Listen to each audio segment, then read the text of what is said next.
Bapak Mama, saya meminta multimedia kasih keluar gambar pertama. Saya minta maaf suara belum terlalu bagus karena 12 Februari lalu saya menjalani operasi tiroid. Saya mengangkat 2 tiroid dari tubuh ini yang 8 tahun saya tahan karena berkaitan dengan pita suara. Itu konsekuensi 2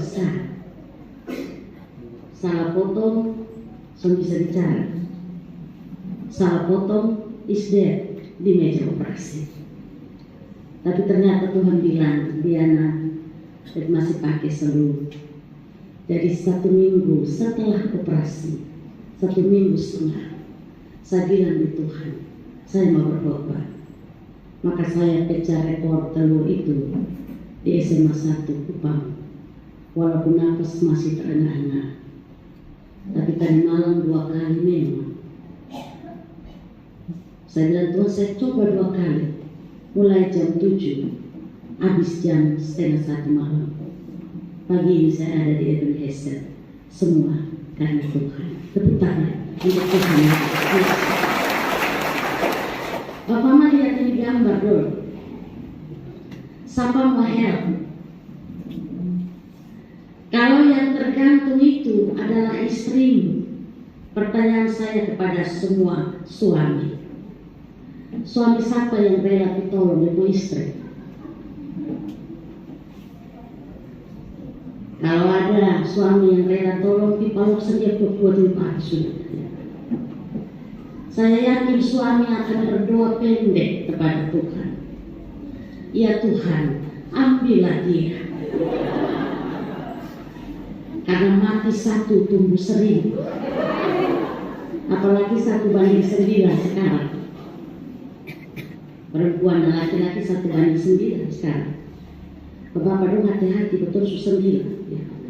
Itu berarti. Kalau yang tergantung itu adalah suamimu, istri siapa yang rela ditolong? Saya tanya sendiri. Kalau yang tergantung itu milik istri. Oh ya, dia anak pasti jawab dan berlutut di bawah kaki Tuhan. Tuhan, biarkanlah dia pergi.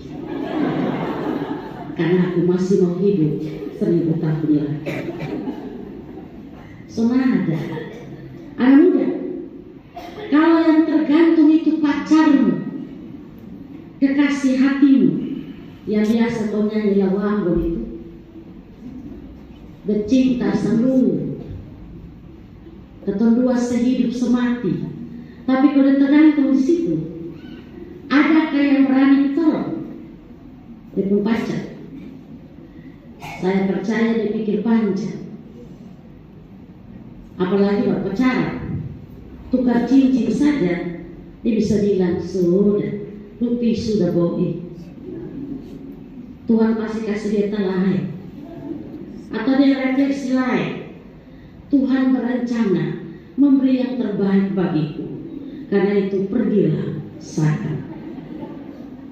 Saudara, tidak ada seorang pun yang sanggup menolong dirinya keluar dari belenggu dosa. Saya sengaja angkat gambar ini untuk melukiskan bagaimana manusia terbelenggu dalam dosa. Dengan segala daya upaya manusia, sehebat-hebatnya manusia, dia tidak akan mampu untuk keluar dari belenggu dosa. Amin. Karena keadaan itu, lalu Allah lah yang berinisiatif untuk menyelamatkan manusia. Allah harus berinkarnasi menjadi manusia dalam diri Yesus Kristus. Dia menjadi sama dengan manusia dalam segala hal kecuali dosa. Pertanyaannya, mengapa Allah harus jadi manusia? Kan Allah punya kuasa untuk mengubah. Tapi sebuah keteladanan, kepekaan sosial yang ditampilkan dalam inisiatif Allah, bahwa untuk menolong seseorang tidak bisa kita hanya sekedar lihat dari jauh. untuk menjadi berkat bagi orang lain. Tidak bisa kita hanya menatap dari kulit. Kita harus masuk ke dalam, mengetahui apa persoalan, apa akar soalnya. Barulah di situ letak jalan yang bisa kita ambil, solusi yang ditempuh itu tepat bagi dia. Itulah yang membuat Allah berinisiatif untuk hadir sebagai manusia. Allah tahu apa akar persoalan manusia. Allah tahu mengapa dosa begitu kuat membelenggu manusia. Dan dalam realitas itu, dia mengangkat manusia dari lumpur dosa. Saudara-saudari, karena kasih-Nya yang besar, Yesus menjalani jalan penderitaan itu. 7 minggu kita rayakan. Saya memimpin Jumat Agung di Boneu. Ketika mereka main fragmen, saya minta kepada jemaat untuk saya duduk menyaksikan seluruh kebaktian wilayah sebagai sebuah refleksi diri. Luar biasa, 7 minggu kita rasakan bahwa ternyata Yesus menjalaninya sampai akhir. Mengapa dia bisa begitu? Terlepas sebagai kasih-Nya yang besar itu, tapi dia menjalaninya dengan kesungguhan hati. Dia menjalaninya dengan sungguh-sungguh, bukan setengah-setengah. Dia menjalaninya dengan tidak terpaksa atau dipaksa, tapi dia menjalaninya dengan ikhlas, tulus. Maka ada catatan sederhana. Karena realitas kasih-Nya itu, maka Yesus menjalaninya taat sampai mati di kayu salib. Karena realitas kasih-Nya, dia menjalaninya sampai titik akhir. Karena itu dia bilang sudah genap. Artinya karyanya totalitas, karyanya telah sempurna. Kesempurnaan karyanya itu menyelamatkan saudara dan saya. Amin. Tepuk tangan untuk Tuhan kita yang hebat. Saudara, catatan pertama ini lalu memberi kita refleksi sederhana. Ada 2 hal. Kalau Tuhan Yesus menjalani semua jalan penderitaan itu dengan ikhlas, tulus, dengan rela tanpa pamrih, sampai titik akhir, secara totalitas sempurna karya itu, maka hal pertama bagi saudara dan saya, kalau kita sedang diberi kepercayaan dalam hidup, jalanilah kepercayaan itu dengan kesungguhan hati. Amin. Jangan melakukannya secara terpaksa. Jangan melakukannya karena dipaksa. Sesuatu yang dikerjakan secara terpaksa atau dipaksa, percayalah, hasilnya tidak akan maksimal. Tapi jika dilakukan dengan sungguh-sungguh, dengan sukarela, dengan ikhlas dan tulus, percayalah, hasilnya akan mengagumkan dunia ini. Amin. Amin. Saya mulai dari majelis jamaah saya. Saya mulai dari majelis. Ada banyak teman-teman sepelayanan. Dia pun nama terbaca sebagai penatua dirjen pengajar. Tapi sampai setengah periode saja saya hitung setengah periode. Apakah dia betul-betul melakukan tugasnya dengan ikhlas? Apakah betul-betul dia melakukannya dengan kesungguhan hati? Jangan-jangan dia mengomel juga. Apalagi kalau ada teman yang tidak hadir, selalu pakai momen terlambat, lalu tugasnya mesti dialihkan kepada kawan lain. Saya percaya yang terima dia punya tugas itu pasti bilang, kau beta lai. Hai, kau beta lai. Kalau ada yang bilang begitu, bertobat hari ini. Mengapa? Saudara, ingatlah, kepercayaan itu mahal. Kalau kita diberi kepercayaan, itu berarti Tuhan sedang memproses hidup kita. Hidup kita itu menjadi berharga. Orang yang selalu menghargai kepercayaan yang diberikan, percayalah, dia akan bertambah-tambah dalam hidup ini. Amin. Amin. Kalau semua maju, tak usah terima. Kalau semua berkembang, tak usah terima. Tapi kalau mau berkembang, ambillah dengan hati. Marilah, biarlah diriku melayani, supaya pelayanan itu tidak terbengkalai. Cuma catatan, jangan bilang mari, ini. Itu makan puji, itu benar. Tuhan tidak menghendaki. Jangan sombong. Kalau saudara dan saya diberi kepercayaan, bukan karena kita hebat, bukan karena kita bisa, tapi Tuhanlah yang memproses kita sehingga hidup kita menjadi berharga. Tepuk tangan untuk Tuhan yang sungguh-sungguh luar biasa. Catatan kedua, kalau kita berkesempatan dalam hidup ini melakukan sebuah kebaikan, ingatlah, itu bukan karena kita. Saya ulang ini kalimat. Kalau Tuhan mengizinkan kita berbuat baik kepada orang lain, ingatlah, itu bukan karena kita. Mengapa? Saya punya alasan kuat. Saudaraku, karena inisiatif Allah, Allah memberi keselamatan kepada kita. Allah menganugerahi pembenaran itu kepada kita. Dan itu anugerah, bukan jerih kita. Anugerah itu adalah pemberian Allah yang diberikan kepada manusia secara gratis atau cuma-cuma. Pertanyaan, kalau anugerah keselamatan itu adalah anugerah, untuk apa orang Kristen berbuat baik? Kalau keselamatan itu adalah pemberian cuma-cuma, untuk apa orang Kristen harus berbuat baik?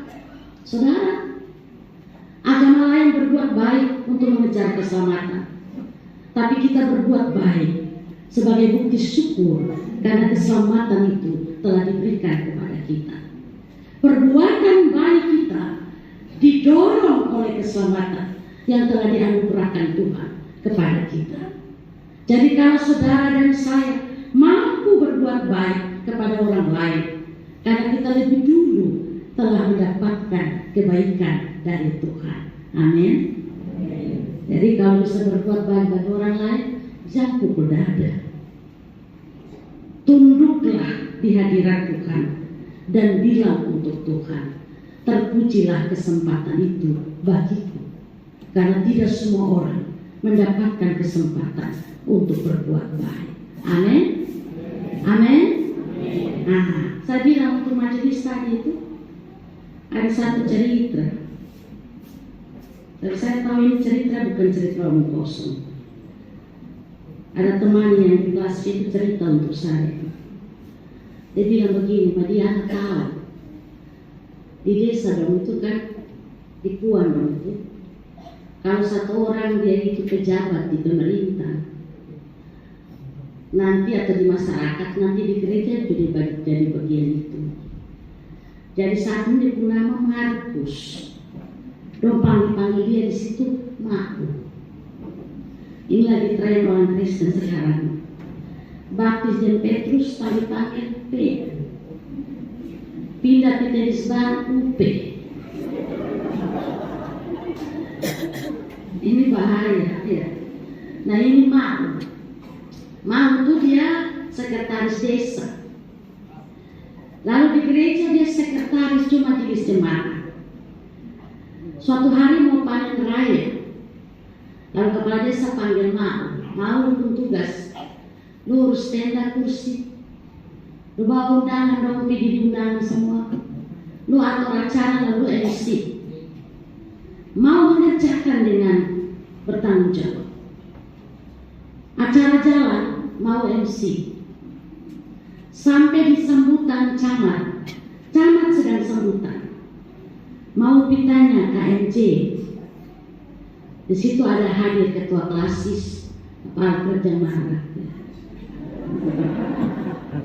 Ada hadir pendeta-pendeta seklasis itu. Lalu ada juga KMJ duduk di situ. Lalu mau bisik, Mama, habis ini makan. Kira-kira siapa yang doa? Pendeta siapa yang doa? Mama tua ini sejenak. Mama tua bilang, kamu sudah tahu? Di situ juga tua dan lupa sudah. Mau masih protes? Ayo Mama, kasih pendeta siapa kok? Sudah. Tadi potong sudah kasih tahu. Nanti orang mau ngomel, Bu ambil sudah. Mau berbalik menuju ke tempat ulang, tapi dia sedikit kesal. Maksud mau adalah sudah kesal pendeta lain, Mama ambil setelah. Kenapa Mama suruh pendeta lain? Mama sudah ada upah tadi. Mau diam, tiba-tiba camat bilang demikianlah sambutan saya. Maka mau bangun MC. Bapak Ibu hadirin, kita akan menikmati berkat Tuhan. Tapi sebelum menikmati, marilah kita berdoa. Mau doa. Tuhan yang baik, kami sudah selesai acara. Sekarang kami mau makan. Kami berdoa kepadamu, berkatilah makanan ini. Tapi hamba mau bilang untukmu ya Tuhan, urus tenda kursi, mau. MC, mau. Bahkan sampai doa makan pun, ya Tuhan, mau juga. Padahal Tuhan tahu, di sini ada hadir ketua klasis, ada hadir pendeta-pendeta seklasis, ada juga KMJ. Dengarkanlah doa mau yang sederhana ini. Berkatilah ya Tuhan, supaya mau dikuatkan juga untuk tugas-tugas selanjutnya. Amin. Habis doa pendeta dosa makan. KMJ ngomong sama mau kenapa perlu begitu? Mau bilang ke Mama Jo sampai kah? Masa Mama lihat itu teringat Mama sampai kah? Saya catat ini, catatan penting. Saudaraku, jangan pernah mengomel, jangan pernah bersungut-sungut. Sekali lagi saya harus bilang ini, jangan gitu. Ini hari ketiga, dia di sana. Kalau hidupmu diberdayakan, ya, maka jangan pernah bersungut-sungut. Kita ini suka banding-banding kita sendiri dengan orang lain. Beta begini sama dia, apalagi kalau insentif sama. Bahaya. Ini mulai mencuat. Majelis jemaat mulai baser. Dia insentif sama. Dia pun tugas hanya baca judul kidung jemaat. Lalu jadilah persoalan. Tapi saya percaya dia dengan sesuatu. Doa aman semua. Amannya mana? Kita ada suara kecil. Tepuk tangan dulu untuk aman. Ngomong itu hati-hati, bukan sekedar lewat kata, tapi ekspresi. Jadi kalau MJH bilang, boy, ganti itu boy satu sudah tahu saat ini, marilah, karena Tuhan memberi saya hidup, saya bertanggung jawab mensyukurinya dengan melayaninya dengan kesungguhan hati. Amin. Amin. Jaga ekspresi, jangan turut-menurut. Makanya kalau lihat saya bawa Mama, majelis dong kalau masuk keluar dari uji story, kalau terpaksa coba lihat di muka. Non jalan sudah lihat di cerah sedikit juga. Mata dong. Kalau kita sebegitu cemat tentang padina. Bapak Mama kalau berefleksi ini, apapun realitas kita ingatlah, jemaat butuh kita menghadirkan damai sejahtera. Keluar dari sana tuh muka manis. Saya juga kadang-kadang protes sama pendeta, lu tahu pikir apa kok sambil keluar sana? Pada jemaat mau dapat itu senyum itu. Amin. Tapi mama pendeta dengan Pak Alberto senyum terus. Saya tadi lihat dari bawah Pak Alberto senyum terus. Itu baiklah ya. Itu majelis. Sekarang jemaat. Jamaah saya. Semoga tidak terjadi di Ebenezer. Ada jemaat, saya pikir mereka bersekala. Ada jemaat yang tunda ibadah rumah tangga, majelis yang tunda, jemaat tunda karena ada pesta. Saya sedih juga. Sepanjang dalam bulan itu saya mati jatuh. Saya bayangkan suara jemaat, Tuhan Yesus tunggu di pintu. Tuhan Yesus toki pintu, Tuhan rumah keluar. Sudah ibadah. Tuhan rumah jawab dan polos. Sudah Yesus karena majelis di pesta.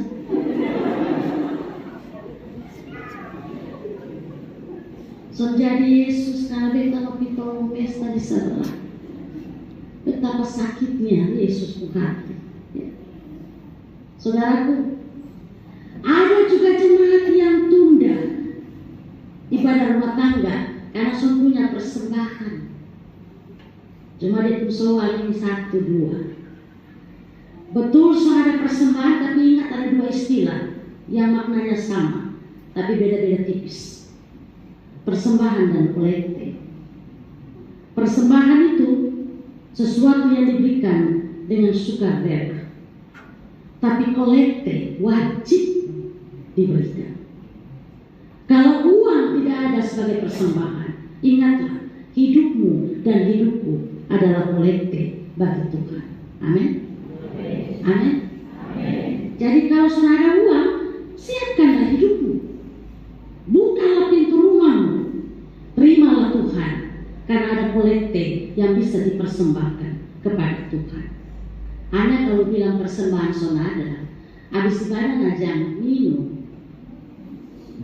Bilang sonada persembahan, ma habis ibadah ada minum teh. Baru yang pimpin makan deh, sampai mulu mau bicara.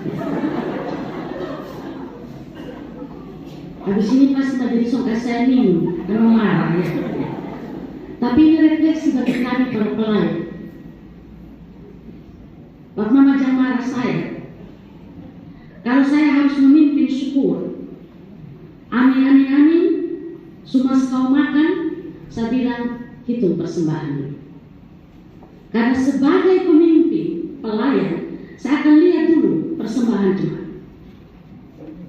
Kadang-kadang kita ini malu terhadap manusia, kita gengsi terhadap orang lain, tapi kita tidak takut Tuhan. Di meja itu jamuan, ispaki orang timur itu, ismanu daging ayam ada, ikan panggang, tapi taruh persembahan 10.000 di amplop. Saya minta maaf, saya harus omongin dari minggu. Kalau itu perilaku kita perlu untuk koreksi. Mengapa engkau malu terhadap orang lain?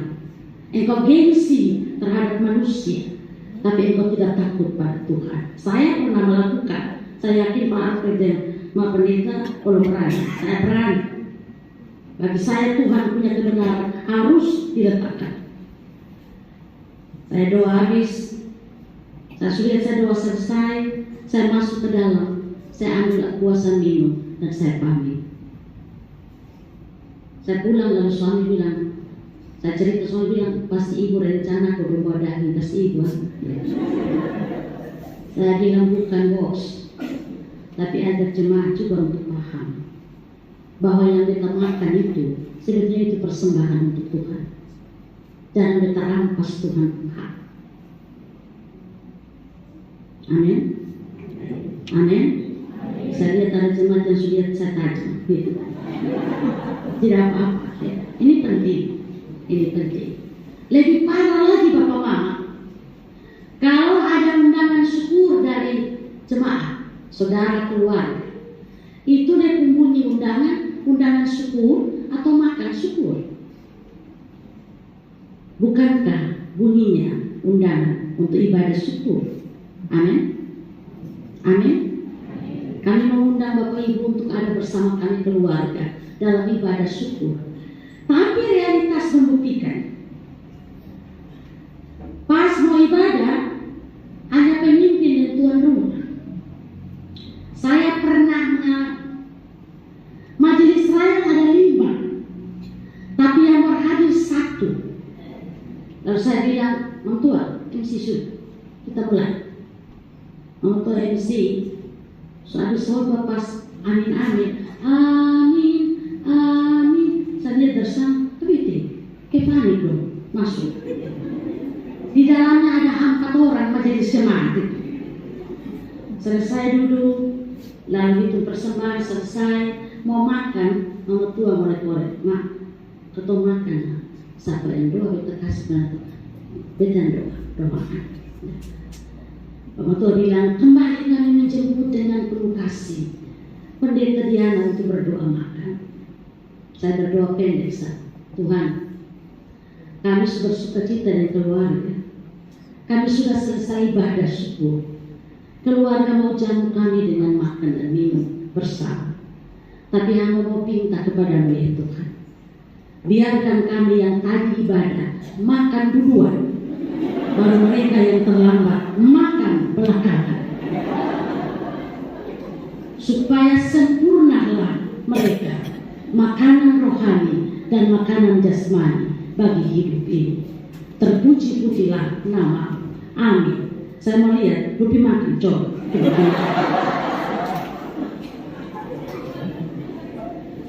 Bapak Mama, catatan ini penting.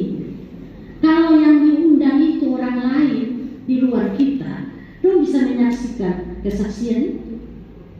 Bahwa kita datang untuk ibadah. Soal makan itu kan bagian dari berkat karena ibadah itu. Amin. Bukan itu yang utama. Sebegitulah ya. Kalau datang pas ibadah syukur, tahu ibadah syukur. Kalau sudah ada persembahan uang, tahu sudah minta di sebelah.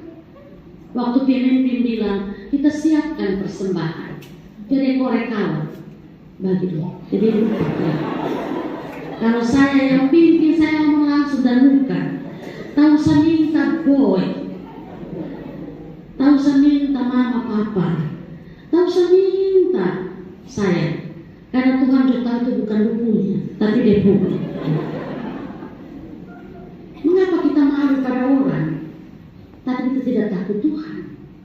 Saya kira perilaku orang tua kita dulu itu sebuah keteladanan berharga. Kalau dia sudah punya uang, waktu kantong lewat, doa akan tunduk. Bukan menghormat kantong. Saya tanya mama dong begitu itu apa maksudnya? Saya sedang bilang dalam hati, Tuhan, saya tidak punya uang, tapi inilah kolektif hidupku. Itu terhormat daripada ngurusi korek orang tuh bagi Tuhan. Ebenezer aman, aman, Neo. Hanya Tuhan yang tahu, ya. Tapi saya percaya aman, ya.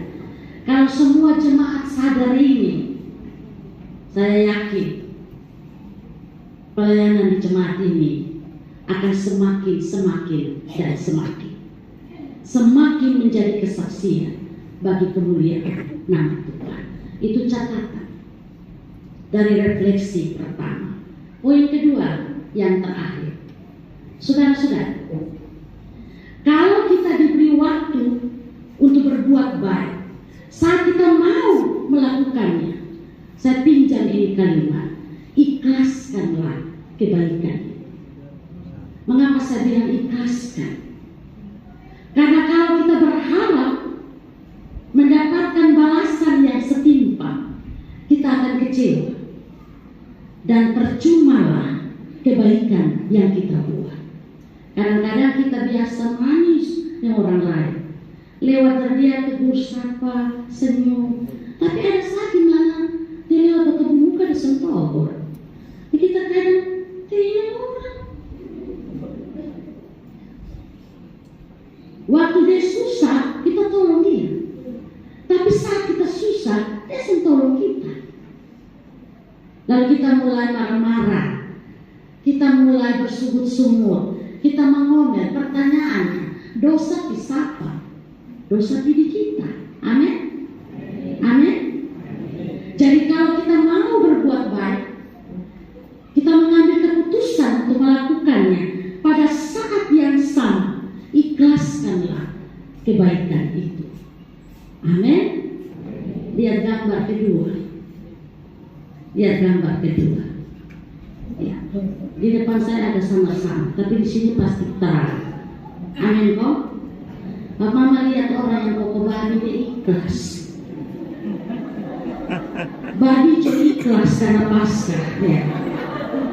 Dua-dua sama-sama ikhlas itu. Maka damailah dua-dua. Mau kau bawa dari mana, kau bermain di mana, babi ikhlas ya. Bapak tua yang koko juga ikhlas itu. Keikhlasan itu penting. Saya minta maaf saya sengaja ke kamar karena saya tahu kita mete malam di malam pujian. Kalau kita jangan mengatur. Tapi ini keikhlasan ini penting. Ketulusan ini penting. Bapak mama pakai hati. Karena itu tepatlah Amsal ajar kita. Jagalah hatimu dengan segala kewaspadaan. Karena dari situlah terpancar kehidupan. Saya kira ini refleksi kita. Ikhlaskanlah kebaikan itu. Yesus menjalaninya dengan ikhlas. Dan keteladanan itu mewajibkan saudara dan saya untuk menikmatinya dan mewujudkannya dalam hidup. Di penghujung khotbah ini, saya tertarik dengan kalimat Rasul Paulus yang mengatakan untuk saudara dan saya, kita bersyukur, kita bangga karena dari semua yang dipercayai di dunia ini, Allah dalam Yesus adalah Allah yang bangkit, dan ketika dia bangkit, dia tidak pernah mati lagi. Amin. Amin. Itu luar biasa bagi kita. Kita percaya Allah yang hidup. Kita percaya Allah yang tidak pernah mati-mati. Sekali dia bangkit, kebangkitannya membuat kita ada dalam kemenangan, sebab dia tidak pernah mati lagi. Nah, kalau kita sudah dimenangkan dalam kebangkitan, tepatlah tema hari ini. Jadilah kita alat-alat kebenaran, bukan kelaliman. Saya mulai cari kata kelaliman itu ya. Memang tema sampai di kebenaran. Tapi kelaliman itu saya dapat ada 17 indikator yang membuktikan bahwa itu lalim. 1. Kejam, bengis. 2. Serakah, rakus. 3. Brutal. 4. Lihat diri sendiri, lupa orang lain. Tamak. Ada 17, saya bilang begitu sudah. Bapak mama. Lalu kalau dalam realitas itu, firman bilang, serahkanlah anggota-anggota tubuhmu untuk dipakai sebagai senjata kebenaran, bukan senjata kelaliman. Maka saya mulai dari mulut. Jagalah mulutmu, karena lidah itu tak bertulang, tapi dia bisa membantu tubuh yang besar. Amin. Amin kok. Jaga mulut, jangan bergosip. Ketoni kadang-kadang lihat orang punya kelebihan, betul hati gelisah, betul sang tenang. Kalau betul mulai panggil kawan, Gustaf, jangan ngomong itu berdosa. Pada tidak ngomong ini, ngomong berdosa. Kenapa lihat orang kelebihan kita mesti iri, dengki dan cemburu? Jadikan kelebihan orang lain motivator untuk mendorong mendorong kita lebih baik. Amin. Kalau Tuhan kasih dia, saya percaya Tuhan juga kasih saya. Tapi saya mewujudkannya, memperjuangkannya dalam takut akan Tuhan. Amin. Kalau lihat orang pun kekurangan, tak usah jadikan bahan posisi. Karena dirimu juga ada kurang. Tidak ada manusia yang sempurna. Kesempurnaan itu milik Tuhan. Saya mau tanya, betul ada rame-rame sekarang di gereja, situasinya kusut seperti ini, lonceng 3 bunyi. Satu orang tua dari sana datang di belakang sekolah, soal tanpa dulu. Tapi ada satu kursi di muka yang kosong. Dia harus pas main dari sana sampai sini. Tapi tiba-tiba dia jalan, dia buka sepatu pusol itu tak lepas. Pasti kena keramik bunyi, tok tak, tok tak. Kira-kira siapa di rumah tukang ini yang sembari muka kuliah sendiri? Saya yakin termasuk saya tadi dia pasti lihat. Dia pun beda di perspektif kita, cara pandang kita. Ada yang lihat dia lalu berdoa di hati, Tuhan berkatilah hidupnya supaya dia bisa mendapatkan berkat. Ada yang berdoa, Tuhan jadikanlah diriku menjadi berkat bagi dia. Tapi ada jolare, saya ini nggak ada satu telinga sendiri. Saat saya duduk di jemaat, saya lihat dia satu mata sendiri. Waktu dia tok kan sebelah ada tinggi, sebelah ada pendek. Lalu satu korek di kawan. Dia kawan kan, sepatu itu beli di online. Jadi kawan tanya, tunai itu COD. Sampai hal-hal begitu juga diperhatikan. Kalau itu yang terjadi, orang bingung masuk dalam persekutuan kita. Orang bingung. Saudaraku, belajarlah kekurangan saudaramu. Itulah tanggung jawabmu untuk mengisi kekurangannya. Kelebihannya adalah sukacita dan syukur karena Tuhan memberkati hidupnya. Amin. Amin. Tepuk tangan untuk komitmen terakhir. Itu harus supaya kita betul-betul menjadi saksi, menjadi alat kebenaran di dalamnya. Yang paling terakhir, saya bilang jaga mulut. Kalau saya udah satu-satu nanti lama. Jaga hati, karena hati pusat dari kehidupan. Kalau ada yang tak salah, uruslah benang itu, jangan sampai putus. Kalau ada yang rapuh, ulurkan tanganmu untuk menolong, menguatkannya. Kalau ada yang marah, salinglah memaafkan.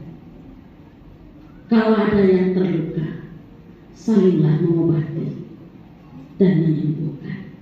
Saudaraku, waktunya sekarang, bukan nanti. Waktunya kini, bukan esok. Sebab masa hidup kita tidak seorang pun tahu kapan lonceng kematian itu berbunyi. Saya mau tutup khotbah ini. Ada kisah menarik dari 2 orang kakak beradik yang saya ikuti dengan seksama dalam film itu.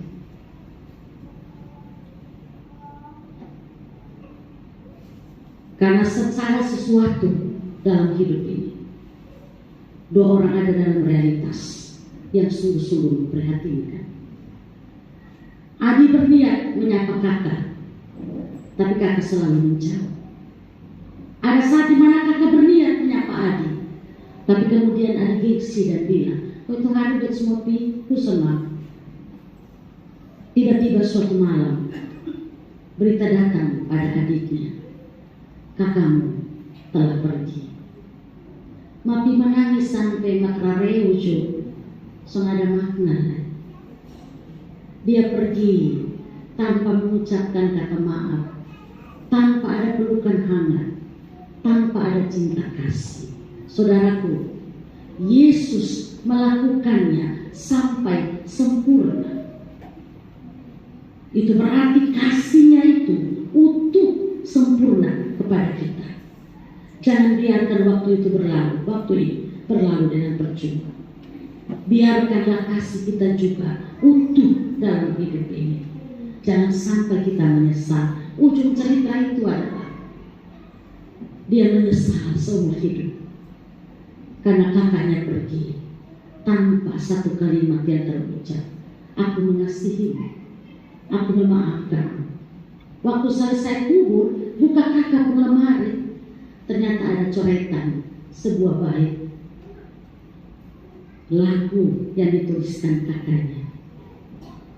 Adikku, mulut ini tak bisa berucap langsung padamu.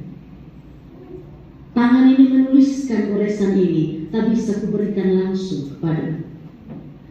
Karena hati kita berdua bagaikan ada dalam tembok yang luar biasa. Tapi kakak mau bilang, kakak sayang sama lu. Tapi semua sudah lalu. Saya menonton itu kisah dengan hati. Terus saya bilang saya sendiri, Diana, kalaupun saudaramu bersalah, berilah keikhlasan untuk memaafkannya sebelum waktu itu tiba. Jangan tunggu pertanyaannya, siapa yang mulai? Siapa yang mulai pertanyaannya?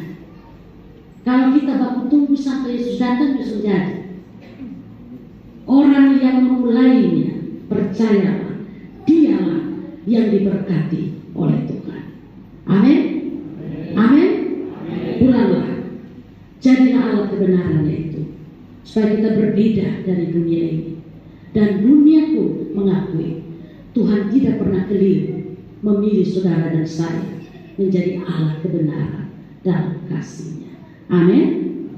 Tepuk tangan untuk Tuhan yang mau kita menjadi anak-anak yang baik dalam hidup ini, hari ini dan hari esok. Terpujilah Dia yang sangat mengasihi kita. Kasih-Nya itulah yang akan memampukan kita untuk mewujudkan kasih dalam hidup kepada orang lain. Tuhan memberkati kita untuk maksud itu. Amin.